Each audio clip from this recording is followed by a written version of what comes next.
Marahil po sa panahong ito ay inyong pinanunood, ay tiwalag na ako at ang aking mag-ina. At malamang din po ay ako'y nakaalis na at tinulungan na ng mga taong tumutulong sa akin.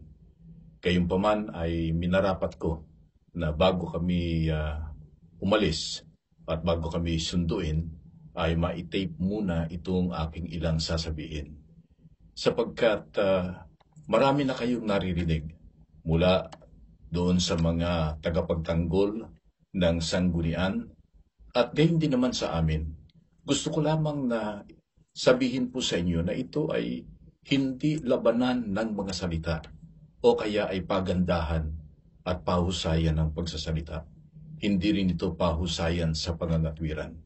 Ito po ay labanan ng kasamaan at ng kabutihan, ng katotohanan at ng kamalian. At alam ko po na tayong lahat gusto nating pumanig sa totoo. Kaya ang gusto ko lang pong masabi sa inyo ay ang gawin natin, sundin natin yung tama. Marami na kayong narinig, timbangin ninyong mabuti. Tulad halimbawa doon sa mga spokesperson ng ng sanggunian, kapatid na Bian Santiago at kapatid na Edwil.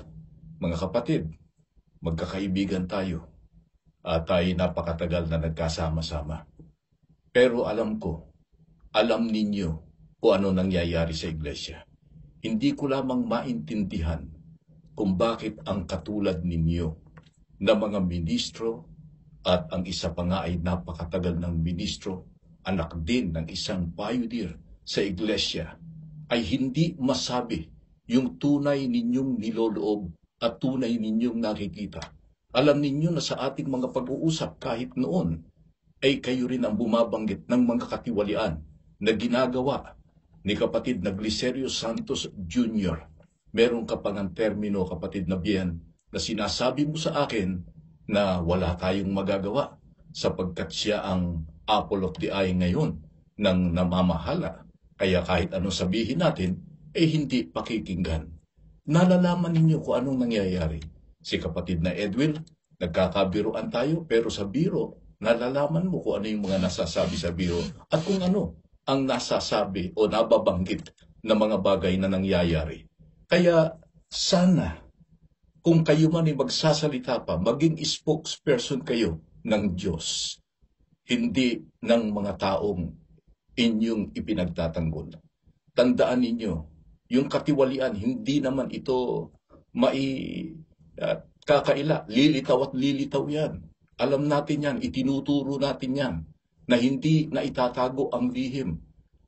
Kundi yan ay lilitaw, ihahayag yan ng ating Panginoong Diyos. Pero sana maintindihan ninyo kung ihayag man ng Diyos yung lihim, sana hindi kayo kasama doon sa inihahayag niya na kayo ay gumagawa ng masama at pinagtatakpan ninyo yung kamalian.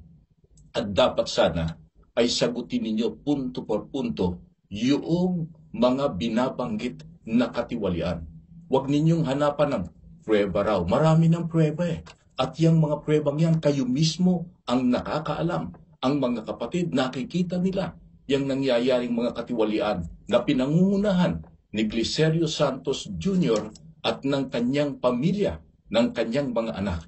Eh sana, yan ang inyong sagutin. Kung sinasabi ninyo na hindi totoo yan, walang katiwaliang nangyayari, eh sana ay patunayan ninyo. Ilabas ninyo ang katunayan.